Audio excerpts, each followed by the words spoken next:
If you enjoy watching television, or you're raising children or grandchildren that enjoy watching television, I highly recommend that you watch this video.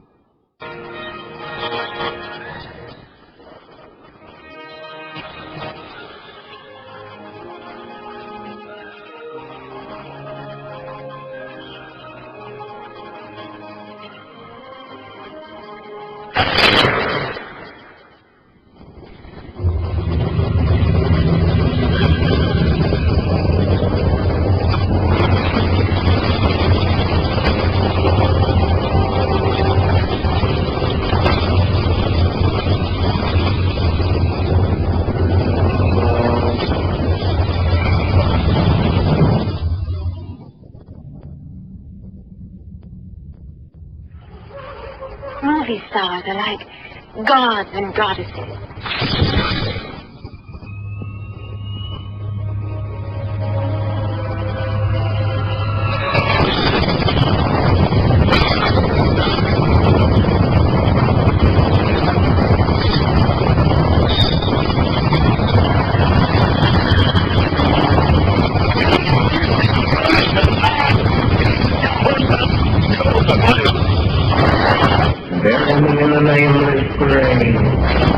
Magic only exists if you allow it, if you open yourself up to the possibility of it.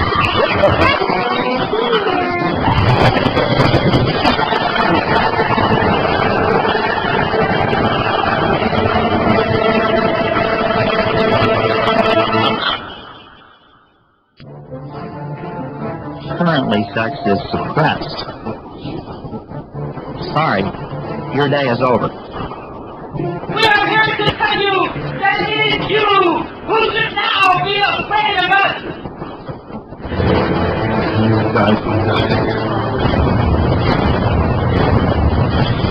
More advice. Spaces as normal, people as possible. God? Let me give you a little inside information about God. Jesus! I'll say it again! Jesus! He's the greatest! Worship that never!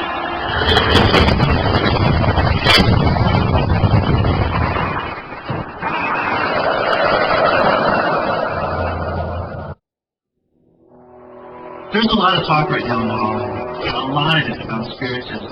Is it real? Is it not real? It's like the jury's out. A lot of people are going to be blown away to see that it's very real and it's very alive. And what this video is it's the ultimate reality show because it looks at Hollywood celebrities and inside people in Hollywood to see if in fact spiritism does influence them in their own words. And in turn, if it does, how does that influence us? How are so many of Hollywood's most famous actors and actresses able to be so amazingly effective and convincing in their performances? That guy was so electrifying that it came through the television. How is it that they can move us to laughter, tears, or anger at the drop of a hat? Are they truly gifted with natural talent, as many suggest? You see this and you're dazzled by their talent. Do they possess a creative streak of genius that is unknown to most men? Or unknown to most men, are they in fact possessed? Is it possible that these actors and actresses are possessed by demonic spirits who have a specific agenda to fulfill? Oscar award-winning actor Denzel Washington told 60 Minutes exactly how he brings forth his best performances. Basically what I did was got on my knees and sort of communicated with the spirits. And when I came out, I was in charge. Powerful scene. Powerful scene. It was. I couldn't have acted that. I couldn't have written that down and made a decision to play that. What, are you gonna smoke that? Nope. You are. Hell if I am. Yeah, Jesus freak. Yeah, Jesus freak. The one-woman entertainment empire known as Oprah has strong affiliations with the demonic realm. The most familiar face on television says, "You can not only use your body and physical self. This is how I see acting.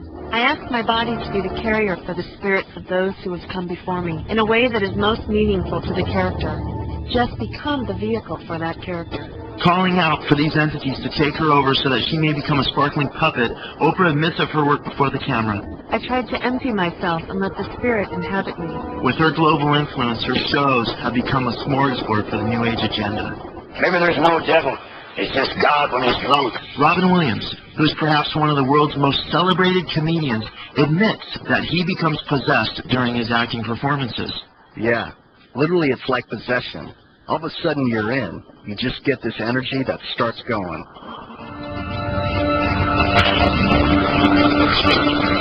With movies that promote homosexuality, magic, cross-dressing, and New Age philosophy, it is not hard to understand the demonic element that is using him as a puppet. Given all the credit for his impressionable acting to the spirit world, Williams adds, "But there's also that thing. It is possession. In the old days, you'd be burned for it. But there is something empowering about it. I mean, it is a place where you are totally. It is Dr. Jekyll and Mr. Hyde, where you really can become this other force." Oscar award-winning Shirley MacLaine's 40-plus films have escalated her to superstar status, and she has used this popularity to further her cause as a prominent player to advance the New Age movement. If you're somebody like me, and there's millions of us out there who are interested in astrology, meditation, numerology, it should be no surprise to learn that she too undergoes possession that results in successful performances. MacLaine explains, I have seen so many channels and mediums over the past few years. I decided I would apply the same thing to show business. I simply channeled the character that we had created. This time I allowed the character to inhabit me. I trusted that the magic would work. Channeling and inspiration have become one and the same. why would demonic spirits be so interested in possessing movie stars? Because according to the scriptures, one of Satan's primary objectives for the planet is to bring mankind into a massive spiritual deception in preparation for the Antichrist. The book of Revelation states that Satan is called the great dragon, ancient serpent, or Satan, the one deceiving the whole world.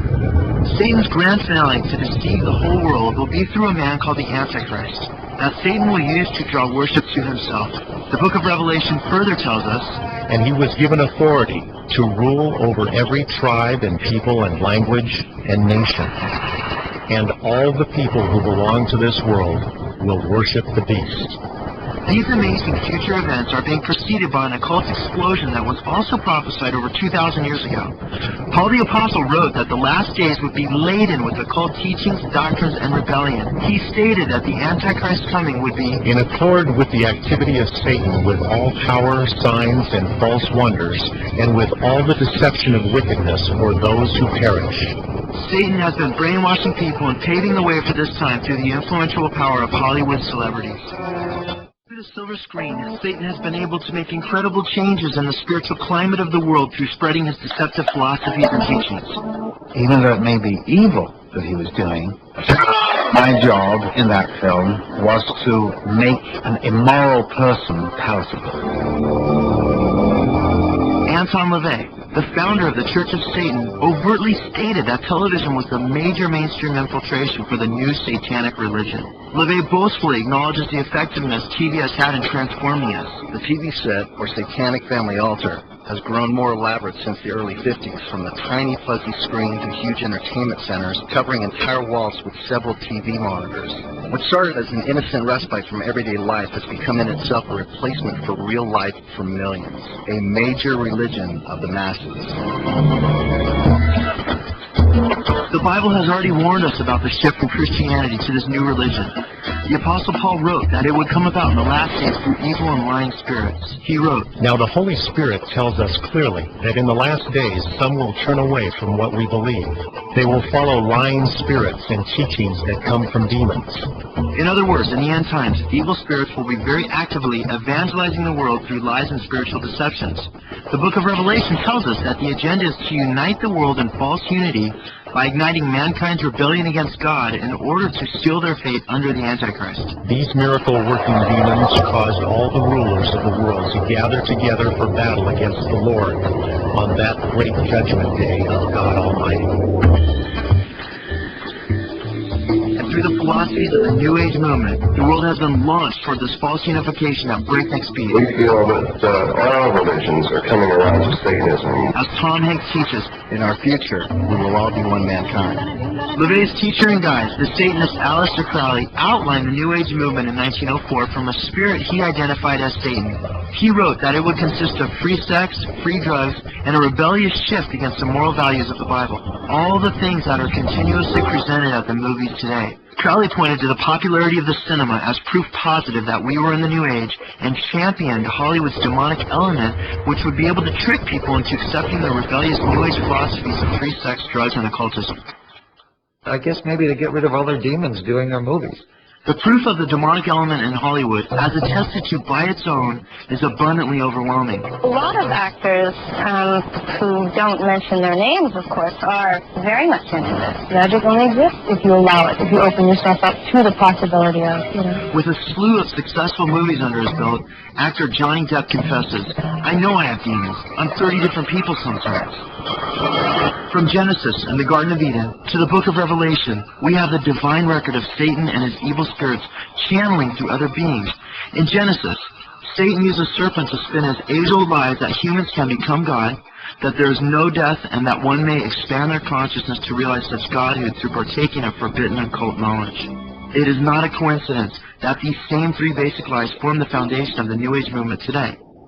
Anton LaVey admitted that the heart of the New Age movement was really Satanism. He said, "In the scores of books lining the shelves of New Age bookstores, there are instructions for guided meditations, creative visualizations, out-of-body experiences, getting in touch with your spirit guides, fortune-telling by cards, crystal balls, or the stars. What if Satanists reclaimed these for their own dark purposes, integrated them into rituals dedicated to the devil, where they rightfully belong? New Agers have freely drawn upon all manner of satanic material, adapting it to their own hypocritical purposes. But in truth, all New Age labeling is again trying to play the devil's game without taking his infernal name." I am God. I am God. I am God. I am God. I am God. I am God. after the advent of television, Satan was able to deceptively present his old venue to the public, and as a result, unraveled much of the Judeo-Christian ethic in the West that took nearly 2,000 years to establish and brought about a paradigm shift to New Age thinking in only a few short decades.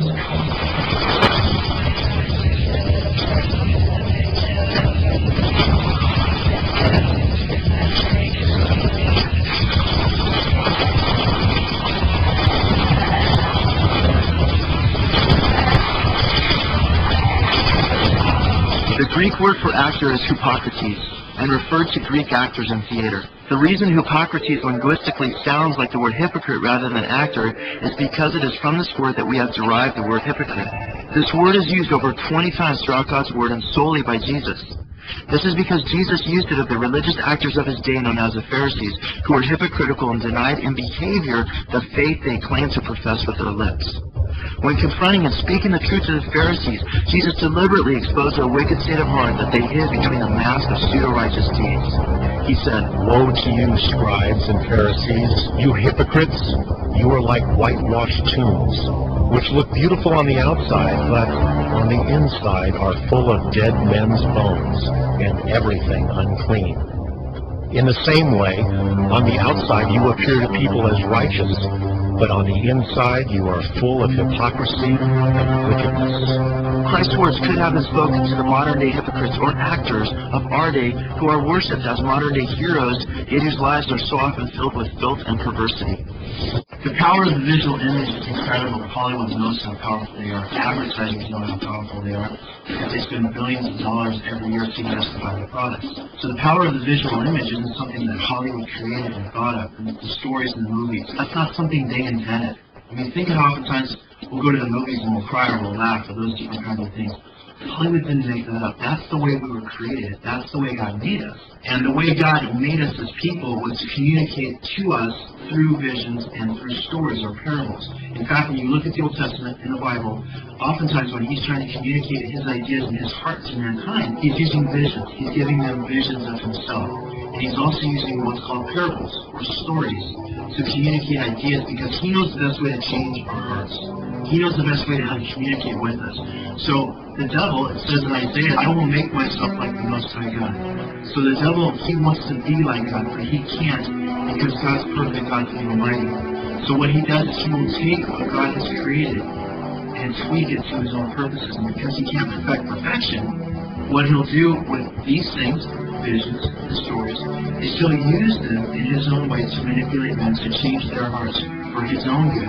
And 99% of the time, they're not stories that bring us closer to God or the Lord. They're not stories that tell us about the future, that we can't live for right now, that we have to plan for eternity. And that's where our hearts should be, that we need to help our families and help other people and to get closer to Him and for His glory. Most of the time, it's all kinds of stories about sex and violence and revenge and all kinds of things that don't glorify God.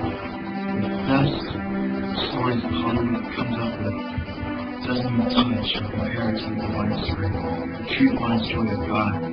He came down, He loved us so much that He became a man and gave Himself up for us. He was murdered that we might have eternal life for all eternity. Think of that. And all kinds of stories in the Bible that center around things that bring our spirit's life and that strengthen us and make us stronger people, men and women and children. The very thing our culture really needs right now, because we're being broken down so severely on so many different fronts. We're being hammered. The stories that Hollywood brings us so often hurt us. You know, how many times have we left a movie where we're feeling wrong inside, or not great? There's something's not quite right here. You don't get that from the church, or you don't get that from God's stories. In fact, you're built up, you know, when you're changed in a new way, from the inside out, in a dynamic way. So what's happening here is with Hollywood, we have the power of the visual image, and we have these stories that Satan oftentimes is using, and we will see categorically that he's behind a lot of this. He's using it to change the hearts of men, and because they're such prominent players in our culture, it affects us all over the place, especially our kids. We know that Satan uses the power of visual images to tempt us. When Jesus was on the Mount of Temptation, Satan gave him a vision to try to get Jesus to worship him, and he led him up and showed him all the kingdoms of the world in a moment of time. And the devil said to him, "If you will worship before me, it will all be yours." Jesus denied Satan's temptation and refused to worship him. However, with television and film, Satan is able to present his visions to the world 24/7, and unlike Jesus, most people are giving in to these temptations, which is an indirect expression of homage and worship to Satan. Beyond using his servants in writing and directing so many of the scripts that move so much of the world, Satan desires to have as much control of the characters in his vision as possible so as to render them all the more tempting and effective. By this we mean that he seeks to animate and energize actors and actresses in such a way that they transport the viewers into a different dimension until they emerge different people with different aspirations. Satan has pulled this off through what has been classically called demon possession. God's Word uses the term medium at times to describe those who have become pawns or channels for evil spirits. When you are possessed by a spirit, you become that spirit. You are no longer a human being. While no one in their right mind would ever want to undergo demonic possession, there are those today who zealously seek and pursue communion with Satan in order to attain power, fame, and fortune. You don't understand me. You are not expected to. You are not capable of it. I am beyond your experience. Lucifer dwells within us all. That's it. Many people are not aware that Satan's purpose is to use his servants to trick us into sinful lifestyles. Harvey Weinstein, co-president of Miramax Studios, admits that film has given America an acceptance of things I don't think they would have embraced. Maybe they were tricked into it by an exciting marketing campaign, but when they came out of it, they came out different. Do I look like somebody who tried to trick you? Paul the Apostle spoke about Satan himself as an actor, and that he uses other actors to snow their audiences and who are in reality servants of Satan. Paul wrote, "They have fooled you by masquerading, but I am not surprised. Even Satan can masquerade himself as an angel of light. So it is no wonder that his servants can also do it by pretending. In the end, they will get every bit of punishment their wicked deeds deserve." To masquerade means to cover with a mask or disguise. The Greek word is used in the Old Testament in the Septuagint of the demon-possessed King Saul, who disguised himself by putting on other clothes when seeking a channeled spirit through the witch of Endor. In Jesus' day, actors were people in the heathen nations who would put on masks of the false gods they worshipped in an attempt to portray them. The better they could portray a particular deity, the better an actor they were. They were the absolute best actors when they were possessed by that demon god and could channel for him, emulating his true character. Danny Glover was Paul D. First day, when she says, "Paul D, is that you?" I couldn't even, hold myself inside my body. It was unbelievable. What we will see is that not much has changed from then to now other than the intensity and breadth of the movement to destroy the souls of men and women. Aleister Crowley, considered to be the chief Satanist of the 20th century, wrote of the best way to practice becoming possessed in his book Magic in Theory and Practice. Crowley writes, "There are three main methods for invoking any deity. The third method is the dramatic, perhaps the most attractive of all. Certainly it is so to the artist's temperament, for it appeals to his imagination through his aesthetic sense." He goes on to explain the dramatic method. In the third method, identity is attained by sympathy. It is very difficult for the ordinary man to lose himself completely in the subject of a play. But for those who can do so, this method is unquestionably the best. The foremost Satanists taught that the best way to experience demonic possession was to act in a play, or in our day's terms, a movie.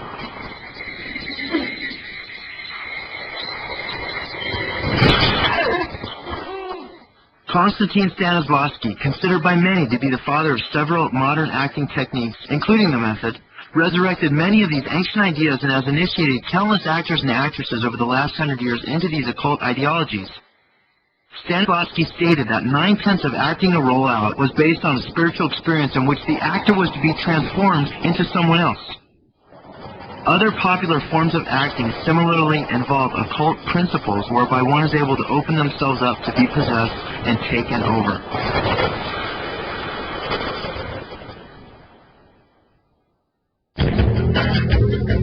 As you shall clearly see, Hollywood is a breeding ground for the activity of demonic and lying spirits.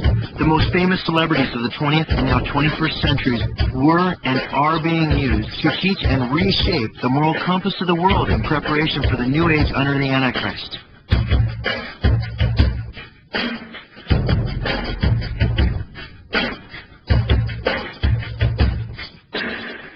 The whole reason for this video is in accordance with what the Bible says. Don't be partakers in the unfruitful works of darkness, but instead expose them. And that's exactly what this video is. It's an expose.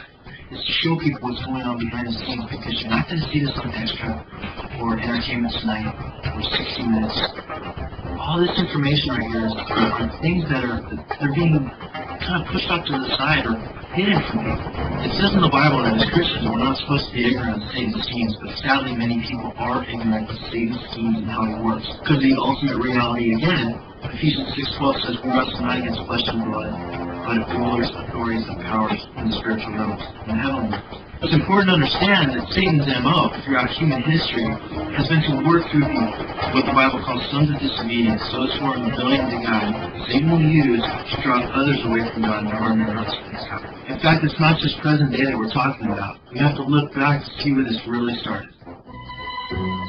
In the 1920s, the homage bestowed upon him earned him the names the Great Lover and the Love God, Rudolph Valentino, who was considered the premier actor of his day. He was so absolutely hounded by publicity. Crowds would gather. I've heard tales of women picking up Starbucks in the streets and cherishing him. It was just insanity. However, what most people are not aware of is that Valentino and his wife Natasha were in communication with demonic spirits and relied on them for direction in his films. This was a known fact in Hollywood. The actress Colleen Moore confessed, Every night, Natasha would hold a seance, calling forth help from the spirit world as a creative undertaking. Then, pencil and paper in hand, she would go into a trance and start writing. After her outpourings were typed up, they were brought to the set the next day and given to the director. almost overnight, unbridled sexual promiscuity, once considered sinful, was now redefined as exciting, popular, and trendy. When millions of Valentino's fans watched his movies and surrendered to the lustful passion they incited, they were responding to stories and messages that came from demons.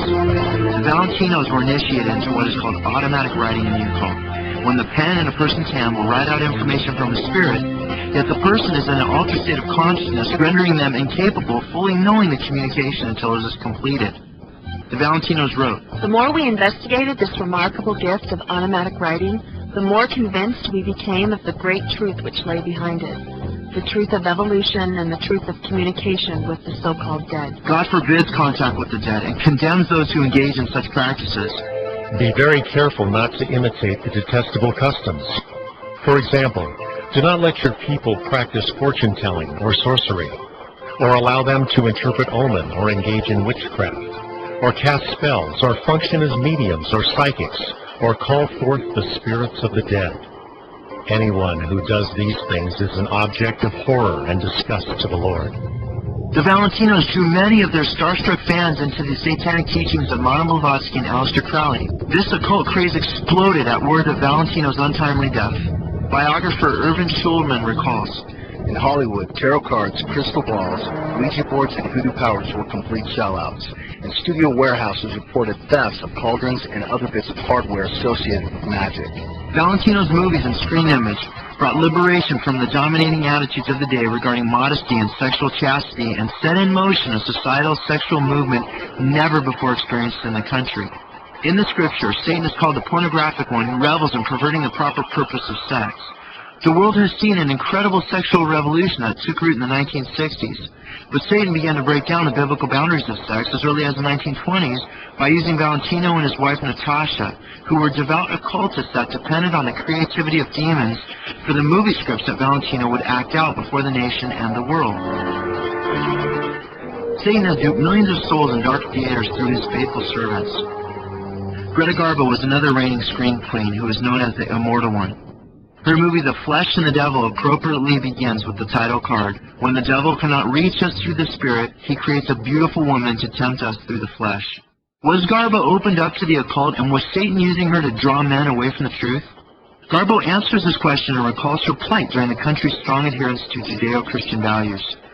I didn't have anyone to whom I could talk freely, so I went to occultists, devil worshippers, mind readers, and those who accompanied themselves with the summoning of spirits. During my dreams, I heard their voices. Garbo frequently contacted spirits and sought instruction and guidance from them. She recalled how this led me to astrology, occultism, and magic. I read books and magazines on these elusive subjects. Later, when reading alone could not satisfy my interest, I began searching out mediums, fortune tellers, card readers, and anyone else with extrasensory perception. Because she was so dynamic on screen, her enticing portrayals of seduction, adultery, lust, murder, and worship of Eastern gods continuously captivated audiences around the globe. Many Christians at that time failed to realize the fact that they were taken in changeling stories and that Garbo was a willing participant with these messages in her films. It is devastating how people will turn away from the salvation that Jesus Christ offers from sin that leads to life to chase after the fame and fortune that the world offers, which only leads to death.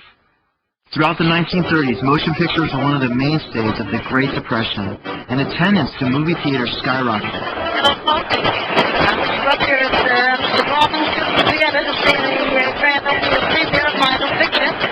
I'm no angel. Of course, I didn't call it I'm no angel for nothing. Don't forget, you mustn't sing it sometimes. Movie star Mae West was also known as the Queen of Sex and the Statue of Libido. Her work helped to topple the biblical sexual boundaries that were deeply embedded in the people of the early 20th century. She can have a romance with somebody outside of wedlock. I've got another man in my life. It was pretty raw. I don't know how many that makes. It was pretty raunchy for that era. Well, when I'm good, I'm very good. So when I'm bad, I'm better. No star had greater impact in the long run than Mae West. Mae West was a one-woman sexual revolution.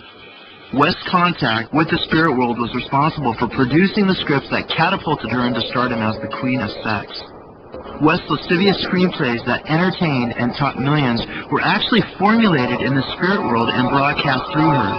She became interested in ESP and psychic phenomena. She would often hold evenings of psychic readings. West was also in frequent communication with demonic spirits and relied on them for direction and inspiration. And her interest in psychics and the world beyond really became a whole world for herself. West attests to her psychic navigators as the Forces. Popularized by the Star Wars films, the Force has long been held as demonic power and inspiration in occult circles. West's occult teacher and guide, Kenny Kingston, recalls how multiple spirits would regularly possess Mae and use her like a puppet. When she was upset that no one had been able to come up with a script idea, she had walked about her room saying, "Forces, forces, come to me, help me write a script." She would begin to hear voices and images as the plot was revealed to her. Mae would summon stenographers to work with her around the clock as she would lie in bed in a trance-like state, dictating as the spirits entered.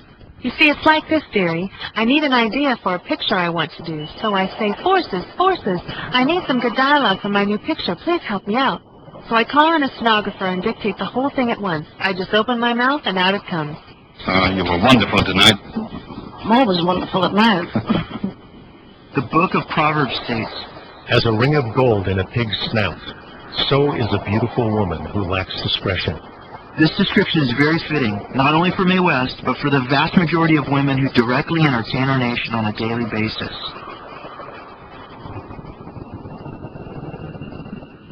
It's also very important for me to explain that by having a television set in the household or watching TV, that doesn't make us bad. I'm not saying that we can't have that. This is just a piece of plastic with a bunch of glass tubes and wires.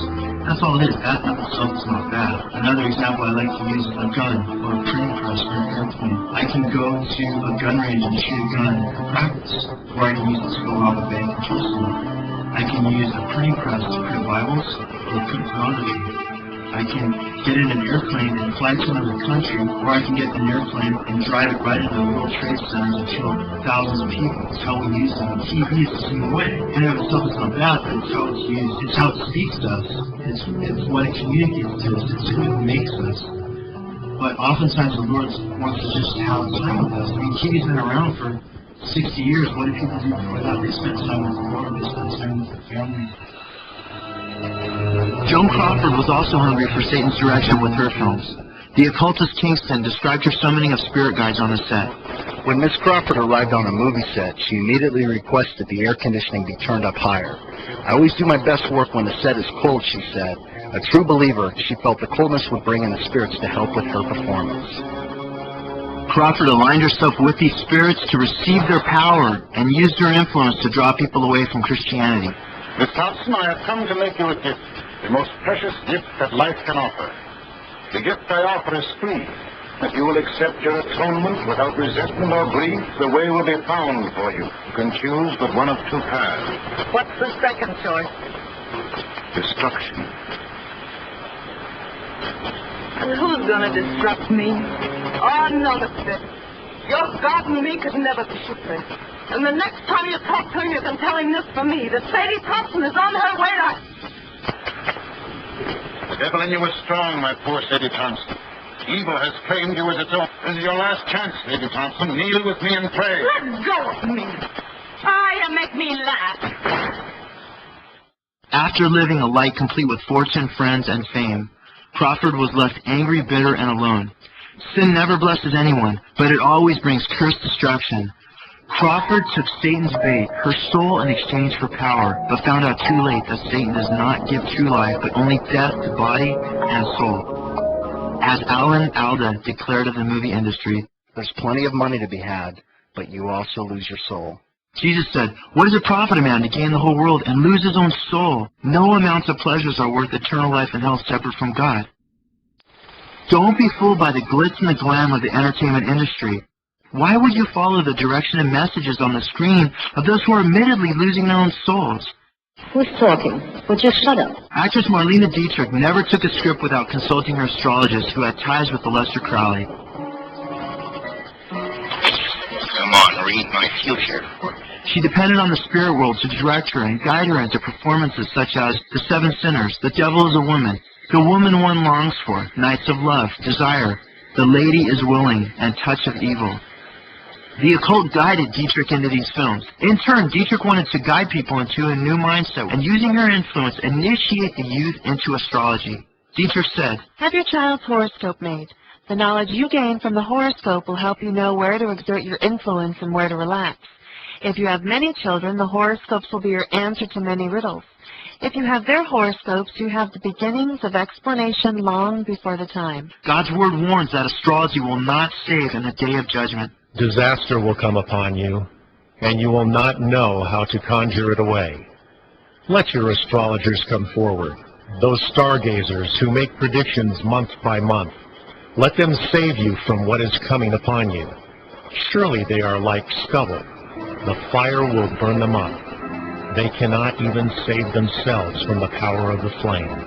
Dietrich was opposed to the scriptures and wanted to follow the occult ideals of the New Age. Just as Satan's plan is to get mankind to doubt God's word, as he did with Eve in the Garden of Eden, when he deceived Eve saying, "Did God really say?"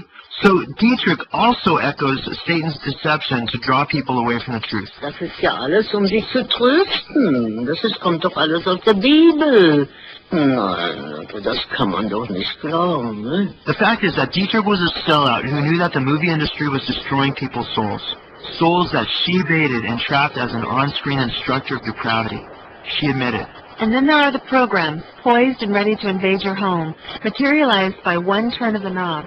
The violence, debauchery, the sugar-dripping falsity, glorified depravity, vulgarity, the age-old reagents of allurement are there to search you out.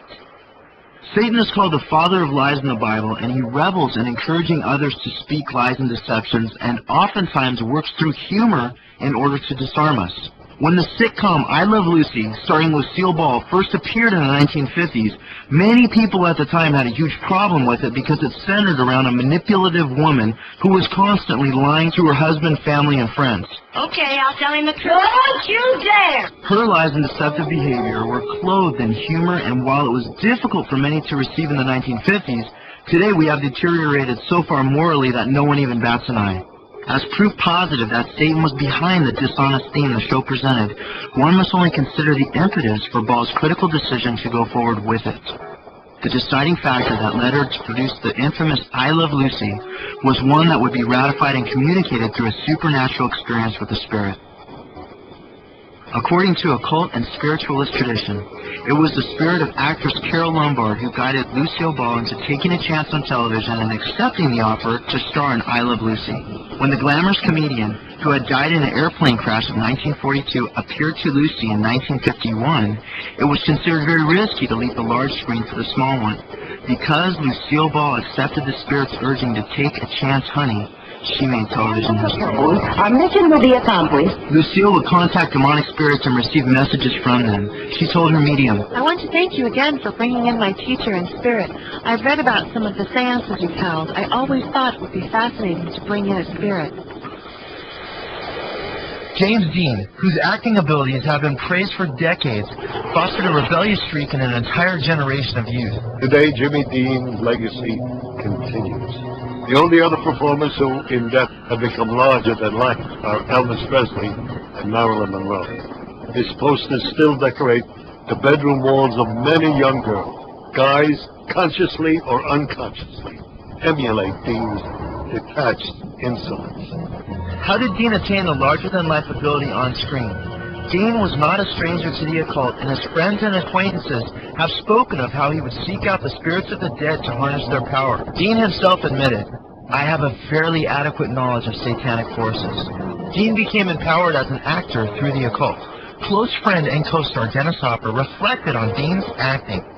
He was totally transformed when the camera began to roll. He suddenly was the character.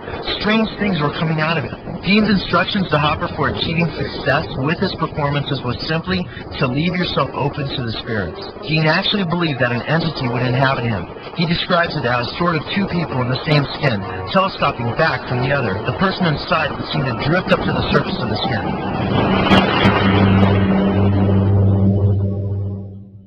The 7-year itch blew the lid off 1950s conservatism. Wait a minute! It shocked audiences with its irreverent look at marital infidelity. I mean, I wouldn't be lying on the floor in the middle of the night with someone at the top and drinking champagne if he wasn't married. And showcased Marilyn Monroe in her most sexually suggestive role to date. Let me just go put something on. I'll go into the kitchen and get dressed. The kitchen? Yes, when it's hot like this, you know what I do? I keep my undies in the icebox.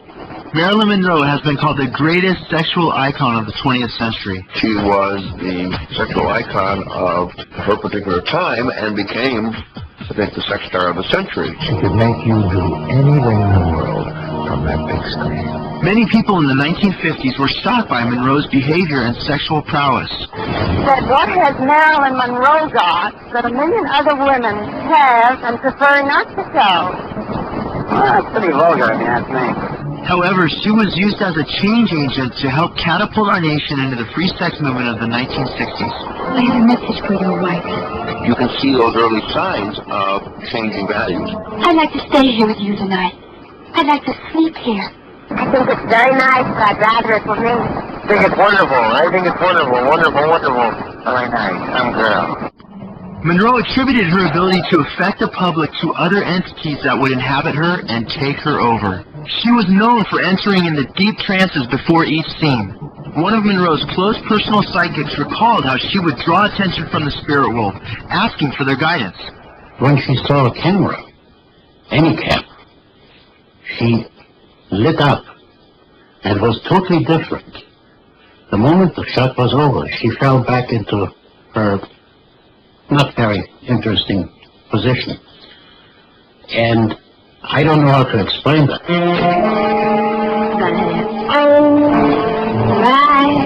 Magic has made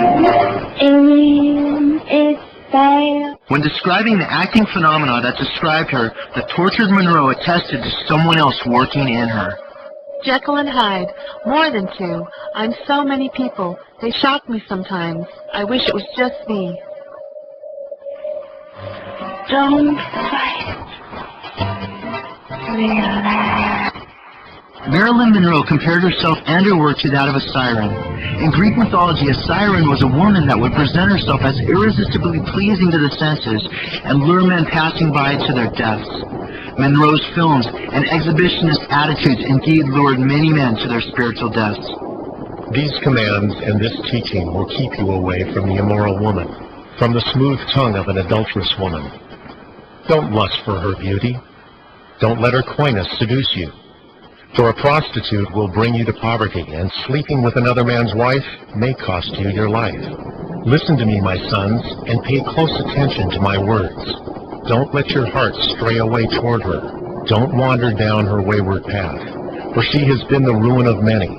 Numerous men have been her victims. Her house is the road to the grave. Her bedroom is the den of death. Her feet go down to death. Her steps lead straight to the grave. For she does not care about the path to life. Like a Lorelei, flaunting her charms as she lured men on and on to their eternal destruction, eternal destruction, eternal destruction.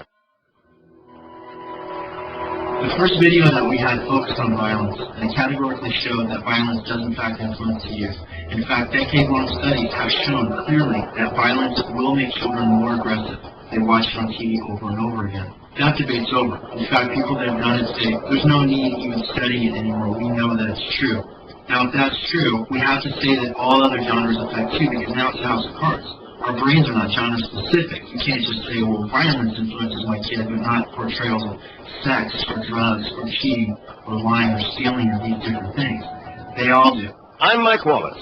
Sometimes it's hard to pinpoint just when a social revolution begins. Today Crowley is gone, but the spirits behind his principles are still at work to seduce the youth right out from underneath the noses of their parents. In the case of the sexual revolution, many date it in 1961. Beginning then, relations between the sexes changed radically. More people began having sex before marriage. They had sex at a younger age. The divorce rate soared. Men and women could talk about sex openly. There was a new frankness about homosexuality. All of this, it has been said, a social revolution. And it was inevitable that the free love and liberated sex of the counterculture became keystones for the mainstream pop culture. The 1960s witnessed a topsy-turvy occult infiltration based on the mechanics of Crowley's action, Do What Thou Wilt. The 1960s movement specifically affected the youth of the country and spawned the eclectic hippie movement that has put on a different social mask in our day. After the foundation had been laid through the 1950s and most of the nation was ready for revolution, Satan turned up the heat in the 1960s and set into motion his plan of deceiving the hearts of the nation. We're in the very throes of a new satanic age. The evidence is all around us. All we have to do is look at it. After the Church of Satan was established, Anton LaVey opened a film office where he could instruct and guide popular filmmakers. LaVey specifically targeted Hollywood to become his primary means for satanic evangelism. Quick to participate, many celebrities were devout, outspoken supporters for the Church of Satan and its causes. Kim Novak, Jane Mansfield, Tina Louise, and Sammy Davis Jr. are a few who openly lent their fame to the satanic agenda in the 1960s. We are superior by the imagination, the creativity that is the heart and the very soul of the Satanist. Anton LaVey praised the work that celebrities have done for Satan's kingdom. You've got quite a legacy of satanic writers, film producers, and directors who have made their own pacts. They've proven themselves to be cunning, wit, and courage beyond the best of their time. These people that have sold their souls for fame, power, and fortune are being used to push the New Age philosophies, or as what Anton LaVey refers to as the new satanic religion. Sammy Davis Jr. was a notable actor in Hollywood and most well known for his then risque Rat Pack shows. Anton LaVey declared Sammy Davis Jr. was a dear friend and often put himself on the line when it was professionally hazardous to do so. He brought many influential persons into the Church of Satan and shared his own personal life with me. He was a sensitive, articulate, and very satanic individual. During his Rat Pack shows, Davis would use the stage as a podium to plug psychics and praise the mysterious messages he received through them from the other side. Another actress of the 1960s was Jane Mansfield. She also enveloped herself in witchcraft and black magic and was escalated to the position of high priestess within the Church of Satan. More than anything else, Mansfield wanted success as a movie star. LaVey recalled telling Mansfield that his dreams were attainable through satanic power. The devil has supreme power on this earth, he said. If you want anything here, the devil can give it to you if you join him. Mansfield became one of the most popular and talked about actresses of the 1950s and 1960s. Her movies were replete with risque sex and immorality for her day. I wasn't a stranger to permitting my bust to be photographed. I had already done that. Here's the Playboy issue, which shows the movie I was in, Promises, Promises. It showed just about everything that Jane Mansfield had to show. Mansfield sold out to the principles of the Satanic Bible and expressed them in her films. LaVey says Jane was very proud of the fact that if she liked something enough, she would commit it to memory. At the time, the Satanic Bible was still in monograph form. Jane had pored over those pages until she knew most of it by heart.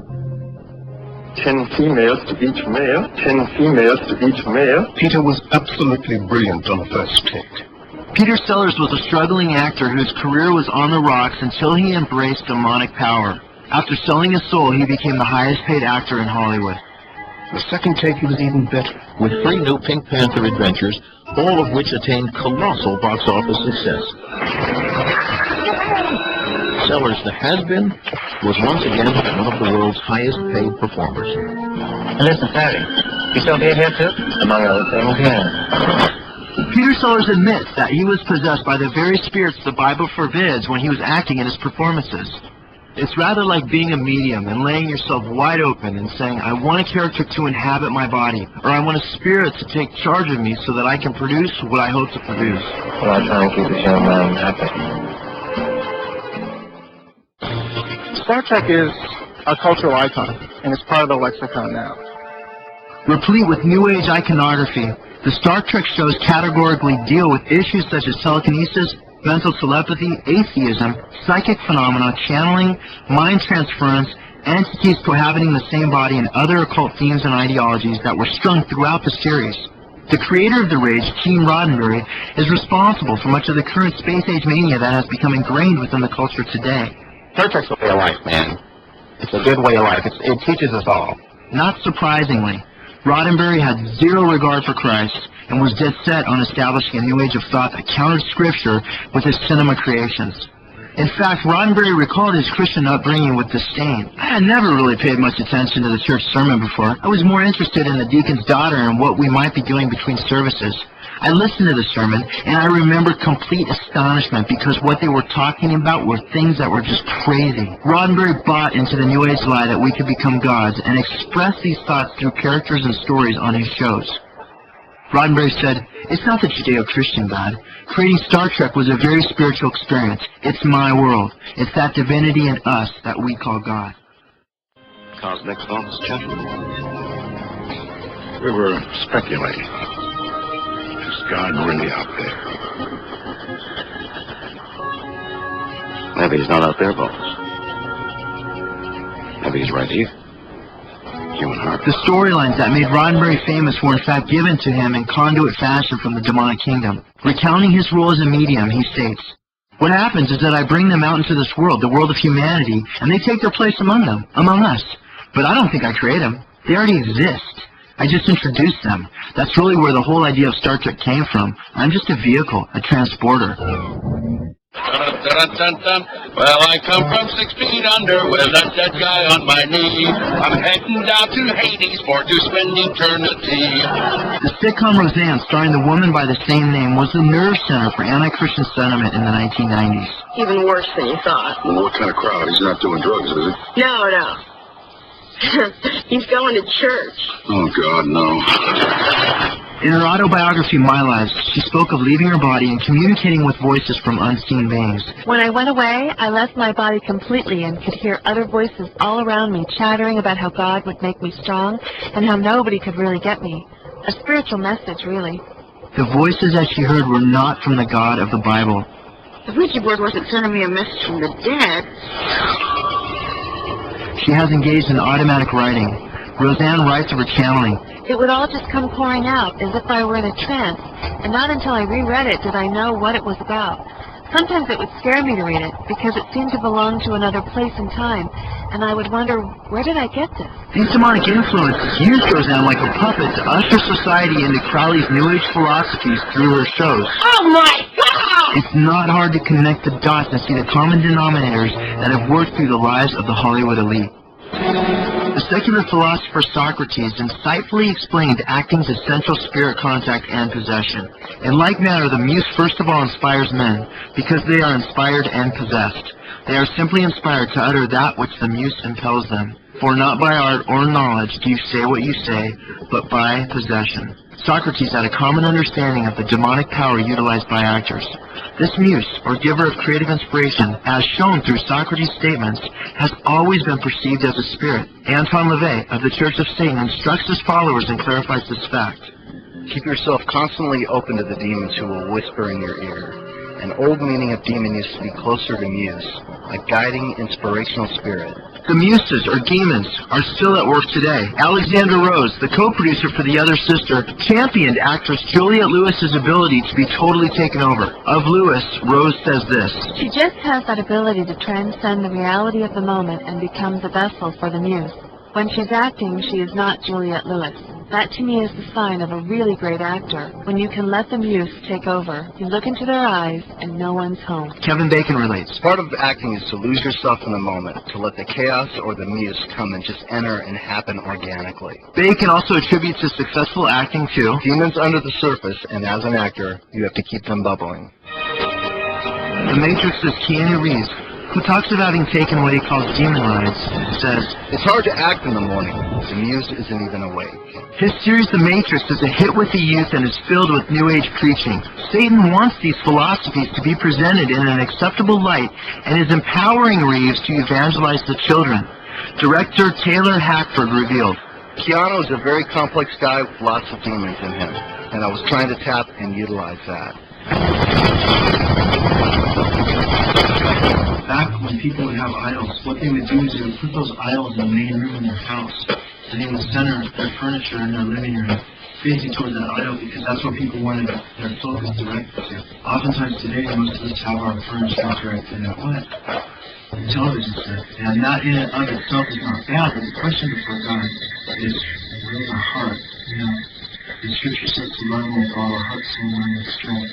That's his name. That's what he created us, to have a heart relationship with us. If we feel convicted of something, that we should live a certain way, are we really loving him if we don't do it? You know, Jesus said, if you love me, obey my commandments. And then he said, why do you call me Lord, Lord, and not do the things that I say? So the very thing that we want to do is be a doer of what the Word of God says, or be a doer of our conviction, not just be a hearer only. Meryl Streep's uncanny ability to inflict true life accents and characters has completely astounded her viewers. As her co-star on the film Postcards from the Edge, McClane studied Streep's acting performances. McClane said, or put another way, perhaps that is the true meaning of channeling. The channeler puts aside the conscious mind and surrenders to another identity. That's the phenomenon I saw in Meryl. True to Crowley's instructions, River Phoenix sought out demonic possession in order to attain superstar status. River saw a sign in turning 23. He started having bad dreams, that there were demons that he'd always dreamt about when he was a baby that were coming to take him away. Phoenix admitted, I don't think I'm a very good actor. Everything is kind of tentative, and at a certain point you click in and you just feel the spirit move you. I think I can root out characters pretty well. I can be possessed pretty well. Well, I've been an admirer of Aleister Crowley. I think that I'm carrying on much of the work that he started over 100 years ago, and I think the 60s themselves. You know, Crowley said, "Do what thou wilt shall be the whole of law." As goddaughter of Timothy Leary, America's drug guru of the 1960s, Winona Ryder is familiar with moving people through enchantment. At her best, which is considerable, Ryder can light up a screen with the skill of a sorceress. So writes Rolling Stone magazine of Winona Ryder, crediting her spirit guide for her cinematic exhibitions. Ryder states, "My grandmother is still alive and has a lot of letters and pictures of relatives, and there's this one particular relative who was my age when she died. She was a violinist and an actor, and she looked like me. I have had this feeling for the last 8 years that she was there guiding me and helping me with my performances." Vin Diesel also seeks contact with the supernatural, having stated, "I'm going to do my best to channel the character on a spiritual level." Golden Globe and Oscar award-winning Halle Berry also has spirit guides that empower her performances to be more convincing and alluring. Berry told Oprah how she was empowered to win her Golden Globe Award for her part in Dorothy Dandridge. Berry said, "There were many moments on the set when a sort of strange aura sort of took over, and not only me, but other people would say, they'd come up to me and they would say, 'She's with you today, I feel it.' And I often thought her spirit showed up to say thank you and to guide me." As you honor me, who you really honor is the eminent Dorothy Dandridge. Oftentimes, the most innocent can be the most dangerous and deceptive. Oprah Winfrey will never let her tens of millions plus fan base know that Jesus Christ is the way, the truth, and the life, but regularly presents New Age deceptions and lies on her shows, which are transmitted to housewives and families around the globe. Her influence with her magazine, TV channel, and book club are staggering. Where does she obtain direction for her shows and enterprises? Time magazine gives us a frightening answer. Oprah Winfrey calls these her go-there moments. It is during these moments, usually while jogging the winding trails on her Indiana farm, that Winfrey becomes overwhelmed by the sense that old spirits are trying to get in touch with her. And it is during these moments that the woman who loves to talk stops dead in her tracks simply to listen. Winfrey says she has come to know each of them personally and calls them in at will to guide her in her work. Another celebrity many will be shocked to discover communicated with demonic spirits and even received movie scripts from them was Michael Landon. Of his dead father, Michael Landon stated, "I felt my father's presence with me, enlightening my memories. I really heard my father speak to me from another dimension, filling my mind with just the right words. The story came so fast and was so right. In 3 days, the script was complete." While it is true that Michael Landon did present Christian principles in his shows like Highway to Heaven presented a touchy-feeling New Age God that anyone could have a relationship with without knowing Christ, like the scriptures clearly state. Jesus made it clear when he said, "I am the way, the truth, and the life. No one comes to the Father but through me." Having endorsed on-screen homosexuality, spiritism, sexual immorality, and violence, to list a few, Leonardo DiCaprio believes himself to be a vessel put on earth for acting. Vessels are meant to be filled, and DiCaprio has opened himself up to evil spirits for this purpose. As Agnieszka Holland, DiCaprio's director in Total Eclipse, explains it, Leo's like a medium. He opens his body and his mind to receive messages coming from another person's life. He's the new Leonardo DiCaprio. And there's nobody like him, and he's like nobody. He's so special. He's a chameleon. He can do anything. It's shocking. I mean, he was just born to be an actor. It's the same way with Meryl. You see this and you're dazzled by their talent. DiCaprio's director, Baz Luhrmann, stated that with Leo, you might see 30 people come out of him in a day. Oh, what's this? My poor Matilda. Don't be upset. Don't cry. This is a bad dream. One day I'll wake up like poor. Nice, was it? Average kid spends 28 hours a week in front of the television set, which translates into this. Now, by the time the average kid is 6 years old, he'll spend more time with the television set than he will with his father for his entire lifetime. Now, who has more influence? Because there's really no boundaries, no right and wrong. They're taught 24/7 that they can do what they want and live how they want. So it's so critical that we raise the kids, not these Hollywood insiders, not these people that decide what they should believe and not believe. It's critical that we set the bar for the kids, and we instruct them the way the Lord would have us. Prior to becoming the leader of a cult, Charles Manson spent years digesting the drug-ridden and occult world of Haight-Ashbury and fancied himself as a movie producer. Manson was deeply worshipful of Satan and encouraged his family and followers to be as well. Maybe I should have killed 400 or 500 people, then I would have felt better. Then when I felt like I really offered society something. Convicted member of the Manson clan, Susan Atkins, said, in time, he was to call himself Satan and the devil sometimes. Believe me, if I started murdering people, there'd be none of you left. There'd be none of you left. There'd be none of you left. His followers were brainwashed into compliance. Using music and movies, Manson was able to get inside the heads of his followers and lay whatever foundation he wanted. Family members who resided with Manson at the movie ranch have described how Manson would play movies over and over all night long. These were used to indoctrinate and break down the inhibitions of his followers. One family member stated, the family had things where they'd show flicks. They were running 4 or 5 movies at once, playing tapes at the ranch. For movie screens, they hung up white sheets for these grim events. And the films shown seemed to have been reels of family happenings, music, the knife dance, lots of sex, but other films also. This set the stage for Manson to further twist their impressionable minds. We are what you have made us. We were brought up on your TV. We were brought up watching Gunsmoke, Have Gun Will Travel, FBI, Combat. This guy you were looking to for, entertainment or whatever you want to call it, was killing all through the show. Every show we ever watched was all killing. All those old-time gangster movies where, it was all exciting. They were in the cars with the low hats on, and they were cruising, and they were shooting out the windows, or, it was all exciting, and we are what you made us. Let us not forget that in TV we have the greatest instrument of mass persuasion in the history of the world. An important thing to look at here is you look at someone like Madonna, who's very popular in the mainstream media, and Anton LaVey, the founder of the Church of Satan, who has definitely influenced the media on different levels. And both those people acknowledge the power of the media, and they know that it influences people, and that's where they make all their money. That's their bread and butter, is the media. So they know they're influencing all kinds of people. And they know that they're corrupting the culture, because when they were asked if their kids were allowed to watch TV, they said no. In fact, Madonna said that she thought TV and television was poison. So now the question that's big is, well, wait, why are these people that are so influential in the media, why will they not allow their kids to be corrupted, but be such prominent players in corrupting ours? You put it out there, and hopefully they get it. And I always like to think of it as like, I've got them sitting there, whip a little message at them, whip a little moral at them, whip a little of what my view of the world is, because that's what every good filmmaker does. And we'll lead the world into the 21st century, and I'll make a profit on their backs.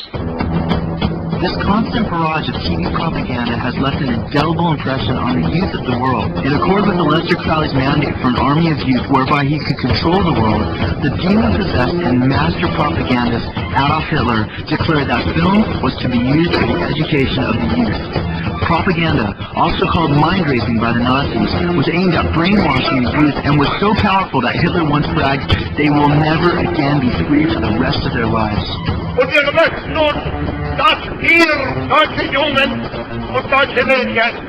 Adolf Hitler opportunistically set the campaign for his occult agenda in motion by indoctrinating children at a very early age. In order to completely own the minds of the children, he created the Youth Film Hours, where it was mandatory to watch movie after movie that painted the Nazis in a positive light. These Youth Film Hours were so successful that they even replaced Sunday school. He outlined, my program for educating youth is hard. Weakness must be hammered away. In my castles of the Teutonic Order, a youth will grow up before which the world will tremble. I want a brutal, domineering, fearless, cruel youth. Youth must be all that. It must be our painting. There must be nothing gentle about it. The free, splendid beast of prey must once again flash from his eyes. That is how I will eradicate thousands of years of human domestication. That is how I will create a new order. Coincidentally, the last troops to hold out against Allied forces in Berlin, Germany, were armies comprised of the youth. Joseph Goebbels, the Minister of Enlightenment and Propaganda, had clear objectives for the Nazi filmmakers. I kept impressing my people with one basic truth: repeat everything until the last, most stupid person has understood. How many movies and shows really say the same things over and over in different ways to us? That you can live as you want, be it free sex, drugs, exalting yourself above others. That life's problems can be worked out without God, or that there is no God. Don't talk about right and wrong with me, man, because I just don't give a shit. easy to condemn the Nazi regime as barbaric, yet we are being duped in the same ways as they were by a regime that rejects God and exalts immorality. It was and is America's first form of sex education. Got it. Can you make love to me? You leave your life outside the theater, go into that dark room, and it draws you closer to the person on the screen. Let's do it. There is a gorgeous woman on my bed. You guys are gonna aren't you? You have someone like that who's very sexually open. In fact, open. I'm a horny girl, what can I say? You like a little freedom or something? You want to dabble? We can all. You know, we can all have sex together. I'm doing what I feel like doing. Well, what do you feel like doing? Orgy! Have an orgy! Orgy! Orgy! It never occurred to me that we could have sex with multiple people together, and that, like, it would be okay. Hollywood learned the basic lesson: when in doubt, go to sex. People have this mistaken notion that the Hollywood system has principles, morals, or values. It doesn't. I probably spent a month with hookers and pimps. A prostitute is a woman who will give you a great deal for relatively little money. Today, the movie industry, empowered with demonic force and authority, is shamelessly indoctrinating us with the same messages of carefully crafted immoral propaganda over and over. And what classes are you taking? Gangbang 101, free-based tutorial, and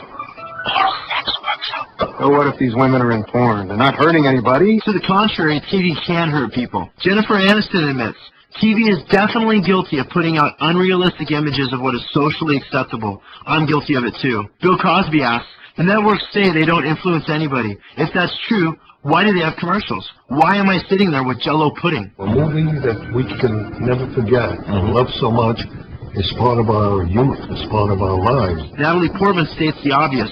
Films have a big influence on young people. Oh, movies are important and they're dangerous because it's, you go into a little dark room and become incredibly vulnerable. And it can completely misshape you. And Kristen Johnson of NBC's Third Rock from the Sun states, I know I'm biting the hand that feeds me, but TV can really suck the brains right out of your body. If those who control and run the media machine admit that they clearly influence how we think, act, and what we aspire to, should we not be more careful to make sure that these influences positively glorify God in our lives and to responsibly censor and omit those that do not?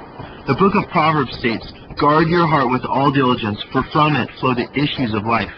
Women are not smart. God is for us. Not only does Hollywood oftentimes have more influence on your kids than you do, but many of them arrogantly look down their noses at the movie and TV audiences who they greatly influence. Director George Lucas mocked, popcorn pictures have always ruled. Why do people go see these popcorn pictures when they're not good? Why is the public so stupid? That's not my fault. I just understood what people like to go see, and Stephen has too, and we go for that. I've entertained. I've pleased your children. I've pleased your wives. I've pleased you, you sons of bitches! These were just nose-thumbing movies. They are there to thumb their nose at your values, saying, we don't care if you like us, we don't like you. Are we stupid as they claim, and do we sell out our lives and the lives of our children to people who admittedly don't like us and knowingly destroy our souls? David Putnam, producer of Chariots of Fire and The Mission, confessed, movies are powerful. Good or bad, they tinker around inside your brain. They steal up on you in the darkness of the cinema to form or conform social attitudes. In short, cinema is propaganda. The world at large has undergone a massive propaganda movement on a supernatural level that has captured the hearts of the youth with terrifying consequences and results. Demons have excessively introduced wasting doctrines of spiritual refuge that people have no idea that they're even receiving. Dr. Eric Pepper, a researcher who has conducted extensive studies on the influence of film, draws attention to his observations in that we do process what we see. He says, the horror of television is that the information goes in. It goes right into our memory pool and perhaps we react to it later, but we don't know what we're reacting to. So later on, you're doing things without knowing why you're doing them or where they came from. History century that Hollywood peddles adult material to children. Now let's see how this spoon-fed material has affected them. You've heard one insider describe how the Hollywood machine marketed his R-rated movie to an audience too young to go see it. What movie did you see? American Pie. I saw American Pie. American Pie 2. American Pie. American Pie. I'm 15. 14. 15. 13. 12. 12. 13. Who wants me to touch Amber? Oh, yeah. I love lesbians. They're great. Two girls are lesbians. The lesbian thing. That's hilarious. How aware are children of the corrosive influences? And they seem to pick up everything like sponges. It's like Play-Doh. Put a piece of Play-Doh on a table and it picks up everything. Kids are Play-Doh. They don't even know what they picked up. He's the young wizard in training who's conjured up an international phenomenon. For now, Harry Potter has the world under his spell. And from the looks of things, that's not going to change anytime soon. He's brave and adventurous, and he doesn't care what people tell him to do. Harry's friendly. Harry's not scared of anything. Harry Potter is braver than anyone I've ever met. Harry's amazing. Frighteningly, Satan's doctrines are taking root because people are not guarding themselves or their children against the schemes of the devil. What is it? LeVay tells us how late in the game it is with our kids. He says, there's no need for pacts with the devil anymore. These kids are already aligned with satanic forces. All kinds of people are witches. There are lawyers, doctors, nurses, school teachers, every walk of life. Raven Munani, owner of the store Raven's Flight, and herself a practicing witch, credits the 1996 movie The Craft for inspiring young women to explore the world of witches. I get a lot of teenage girls in here. You can always tell when The Craft has been on TV, because we get a big influx of girls looking for supplies. What about things like witchcraft? Do you think that's an evil thing that people should stay clear of? No, I say not at all. Well, the bottom line is movies never close. 365 days a year, they're open and running. They never take a holiday. This is a great game plan for brainwashing people. I mean, we look back at 1940s Nazi Germany and we think, how could they be so gullible, or how could they be so naive, to go into this whole propaganda thing? It's happening today on a large-scale basis because all the Nazis had was big screens that people had to go to. We have this push right into our nose 24/7, and people are being brainwashed all over the place. And it's a great game plan for brainwashing people. One of the reasons that God came down on Israel in the past was because they failed to see the difference between the clean and the unclean, or the holy and the profane. And our nation is falling prey to the same thing. We're not drawing lines anymore. There's no moral absolutes. That's why kids are growing up with these confused ideas about what's right and what's wrong. And the amazing thing is that the Bible tells us these things very clearly. And it shows us how we should live our lives. Because God created us, He knows how we should live. He's not confused about it. We are. That's why we're on that. That's why we as people get depressed and anxious and all these different things. Is because oftentimes we're not following the way we're supposed to live. It's like putting dirt in our car engines instead of oil. We were created to have God work through us, but oftentimes we just don't live. Homosexuality has definitely affected our culture, and many kids have grown up today not knowing whether it's right or wrong. It's a gray area, they're not sure. It's almost become trendy with the children now. It's really changing a lot. Pedophilia will be the next thing that's introduced. There's a very culture that has come before us. Greeks, the Romans, they fall into pedophilia where it's actually mean. Not surprisingly, Harry Hay, who's the founder of the modern gay movement, was a follower of Aleister Crowley. He was also an actor who wanted to utilize the power of Hollywood celebrities in order to unlearn and destroy 2,000 years of Christianity and introduce Crowley's satanic philosophies regarding homosexuality and pedophilia to the unsuspecting public. Mr. Hay's plan has been working brilliantly. By joining and uniting all of us, we have really gained power. This has been the struggle, and we're winning. Television, more than any other medium, is leading the gay revolution. I'm gay. Erica Kane's daughter. She's gay. I'm gay. I mean, I'm a lesbian. You don't know how to kiss, do you? So you want me to prove it, lesbo? The real world, I think, has been, in a way, solely responsible for a generation growing up with more tolerant views around gay characters and gay people in general. It's kind of like making me open my mind to their world. God's word warns. Do not practice homosexuality. It is a detestable sin. God destroyed Sodom and Gomorrah because of homosexuality. His judgment serves as a sobering reminder that in his eyes, homosexuality is a perversion of sex that brings terrible consequences. The book of Romans describes the heart condition of those who choose the homosexual lifestyle. So God let them go ahead and do whatever shameful things their hearts desired. As a result, they did vile and degrading things with each other's bodies. Instead of believing what they knew was the truth about God, they deliberately chose to believe lies. That is why God abandoned them to their shameful desires. Even the women turned against the natural way to have sex and instead indulged in sex with each other. And the men, instead of having normal relationships with women, burned with lust for each other. Men did shameful things with other men and, as a result, suffered within themselves the penalty they so richly deserved. And worse yet, they encouraged others to do them too. Hollywood has long endorsed the practice of homosexuality. You know, I think all the gay boys are going to take the business over. Mae West's cheering of purity and exaltations of free sex and homosexuality were in accordance with Satan's plan to bring initiates into the New Age by presenting a new sexual venue that would launch society into blatant sexual revolution and rebellion to God's laws. I gotta be getting back to the mission. Sally's father is waiting for me. That ought to be interesting. The homosexual community has trumpeted Dietrich as an icon because she helped to desensitize people to homosexuality way before its time.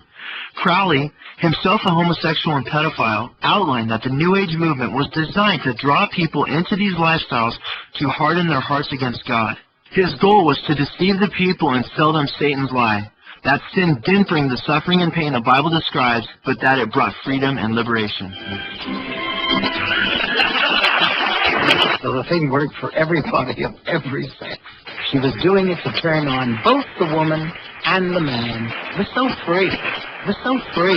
Nudity for Marilyn Monroe always represented a certain form of freedom. One should credit her with a whole change in attitude in the pop culture related to nudity. Sexual freedom is something we feel is very important. It's a necessary requisite of the Satanic Church. It's hard to understand if you hadn't lived before that time what a major impact that freedom of a point of view did to people's brains. You say, wait a minute. Then there are no rules here. We project the voice of freedom forward beyond ourselves to the youth of today and to the generations of tomorrow. And make no mistake about it, we will not stop until we have achieved our freedom. Do not stand in our way. The church, the state, one will decide my fate. The church, the state, one will decide my fate. The day is coming. We're going to like them. We're going to do them.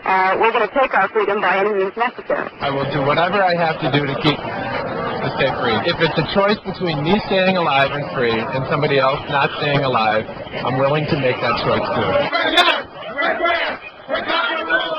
And I think it should be brought out that we not only condone, encourage all types of what would be called sexual perversities and deviations, because we feel that in a few short years it will be established that everyone is a sexual deviant, pervert, fetishist.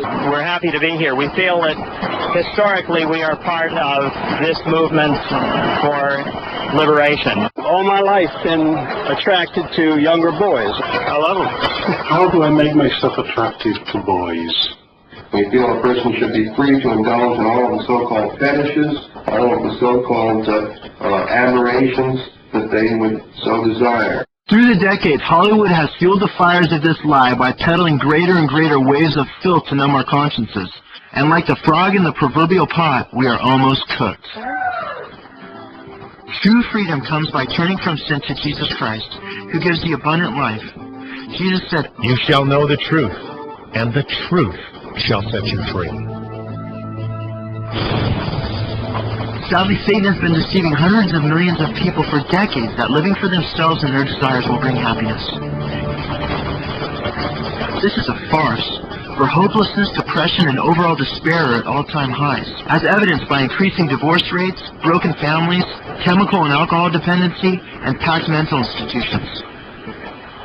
Only Jesus can fulfill the greater purpose that you know you were created for. He said, if the Son sets you free, you will be free indeed.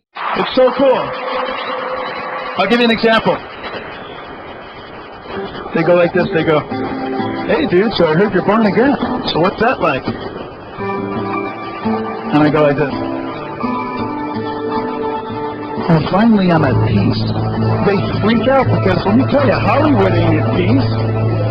And I go, but the best part is, it's really cool to be in Hollywood, you know, hanging out with you, and be totally free from the bondage of sin. That's awesome.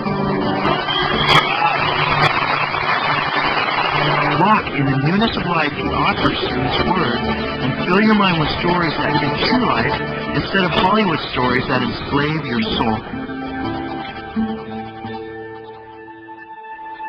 Satan's whole lie is really selling people this deception that they can live how they want, whatever it might be, and that they're really going to be free. In fact, Peter deals with this issue in the Scriptures, and he says, while they themselves promise you freedom, they're slaves to their own corruption, their bondage. And so the very people that are selling these lies that you can be free and that you can do whatever you want, they're enslaved themselves spiritually. And the only way to truly get free from that is through Christ. He takes money away.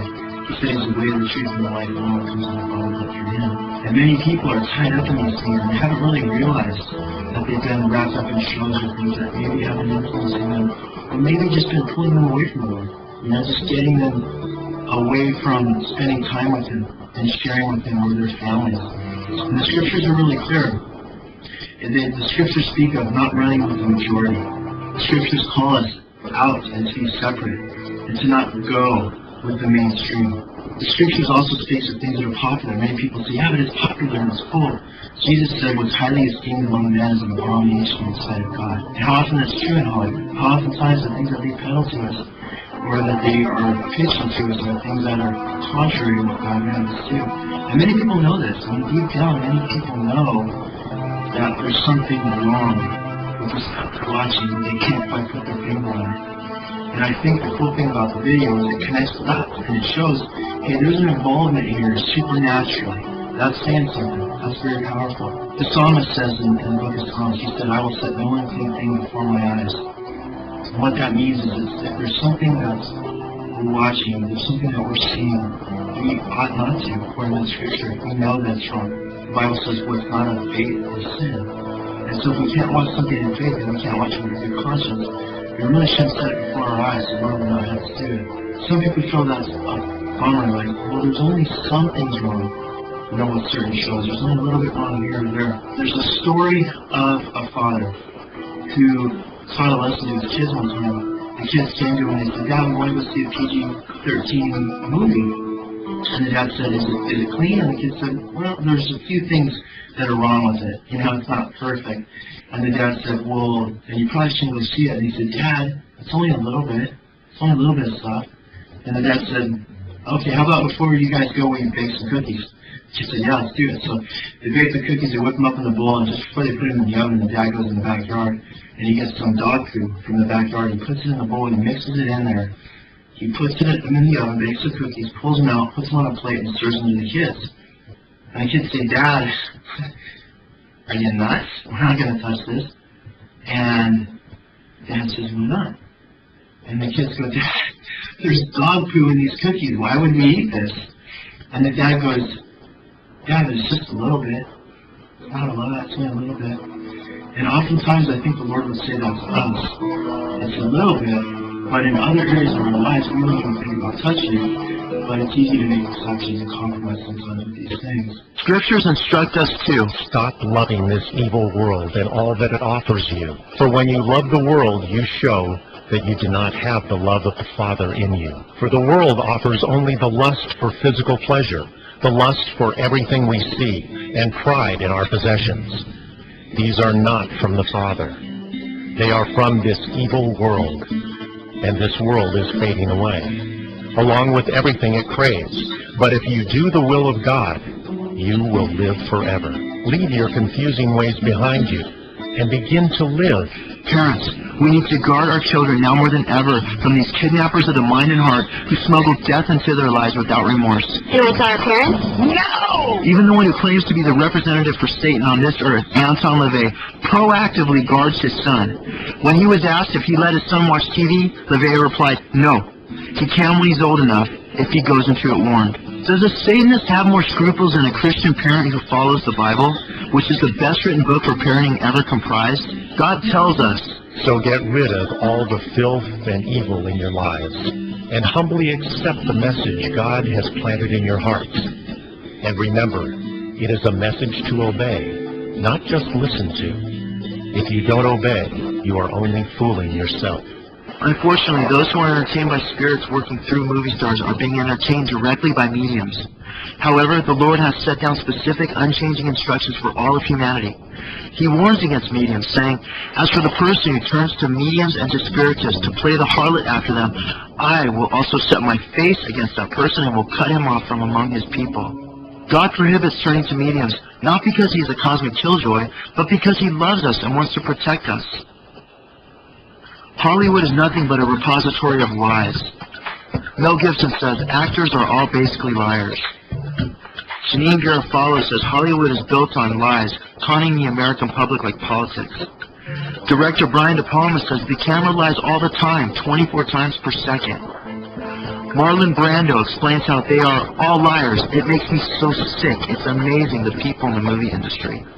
The scriptures have foretold with amazing accuracy the growing rebellion against the faith that is culminating for the end times. Paul writes, the Spirit clearly says that in later times some will abandon the faith and follow deceiving spirits and things taught by demons. We have already seen that the word for actor is hypocrite, and that they and their Hollywood institution are leading the world astray through their lies. How then will these demons get their messages out to turn away people from the faith and follow after them? The very next verse tells us, such teachings come through hypocritical liars whose consciences have been seared as with a hot iron. Hollywood is being utilized as an end-time propaganda machine of destruction as it teaches its demonic doctrines and lays waste those of God. This direct assault on God leaves you an active participant to one side or another. The scripture says that you cannot eat at the table of God and the table of demons. Accepted by acting musicians, everybody else will follow. Who would you follow? In the past, those who ran the show were, according to Jesus, of their father the devil who wanted to carry out his desires. Some things never change. But even as Jesus pronounced his works of judgment upon the actors of his day, the same question may be posed to modern-day actors and servants of Satan. How will you escape being condemned to hell?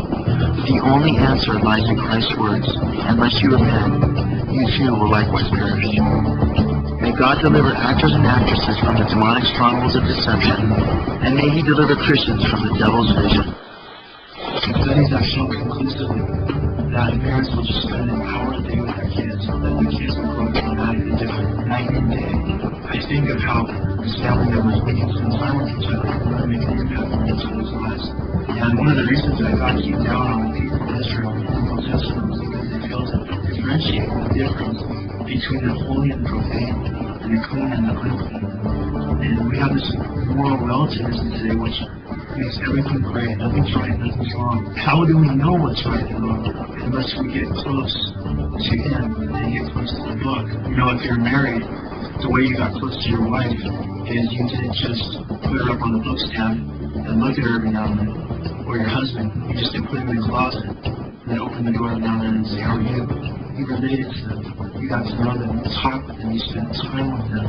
If they wrote you a letter, you read it over and over probably, or at least a couple times to try and read between the lines or see what's going on there. In the Creator that wrote the best love letter to his ever, it's called the Bible. And it relates his plan for our lives. It relates who we are as men, who we are as women, who we are as children, who we are as fathers, mothers, brothers, sisters, friends, workers.